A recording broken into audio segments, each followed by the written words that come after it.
এই সিনেমার ট্রেলার কাটটা কিন্তু আমার খুব ভালো লেগেছে। একটা বড় ট্রেলার কাট রাখা হয়েছে মেকার্সদের তরফে, এবং এই সিনেমার যে বিষয়বস্তু সেটাকে ডাউন করা বা সেটাকে নিয়ে ক্রিটিসিজম করার মতো আমার মনে হয় না কেউ থাকবে বলে।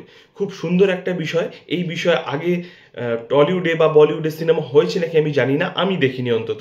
তবে শোনা যাচ্ছে এটা হলিউড মুভি থেকে ইন্সপায়ার্ড। বহু এই ধরনের সিনেমার কথা উঠে আসছে, শোনা যাচ্ছে যে তারই অ্যাডাপশন এই মুভিটা। তো যদি হয়েও থাকে, আমার কিন্তু ট্রেলার কাটটা অসাধারণ লেগেছে। আমির খানকে যেন সেই প্রাইম টাইমের আমির খান লাগছে। আমরা জানি লাল সিং চাড্ডা একটা রিমেক করার ফলে বক্স অফিসে সেই রকমভাবে সফল না হয় আমির খান একটা ব্রেক নিয়েছিল, এবং তারপরেও আবার একটা রিমেক বা একটা অ্যাডাপশন নিয়ে ফিরে আসা কতটা তার পক্ষে একটা পজিটিভিটি ক্রিয়েট করবে বা বক্স অফিস কালেকশন এনে দেবে, এটা কিন্তু বড় প্রশ্নচিহ্নের সামনে থাকছে। কিন্তু যদি ইউনিকভাবে ভাবা যায়, এই সিনেমার স্ক্রিপ্ট খুব ভালো লাগছে দেখে, বেশ প্রমিসিং লাগছে প্রতিটা স্পেশাল চাইল্ডকে, এবং তাদের যে বাস্কেটবল খেলার জন্য যে কোচিং করানোর জন্য আমির খানের যে পজিটিভ অ্যাপ্রোচ, এটাও খুব ভালো লেগেছে।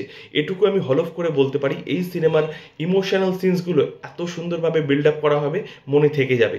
আমি খুব আশাবাদী এই সিনেমাটা স্ক্রিপ্ট নিয়ে, এবং কমেডি যেভাবে এখানে ওয়ার্ক করেছে, যদি ভালোভাবে আরও মানে গভীরে যাওয়া যায় বা সিনেমাটা দেখা যায়, তো মনে হবে কোথাও গিয়ে কিন্তু এটা মন ছুঁয়ে যাবে।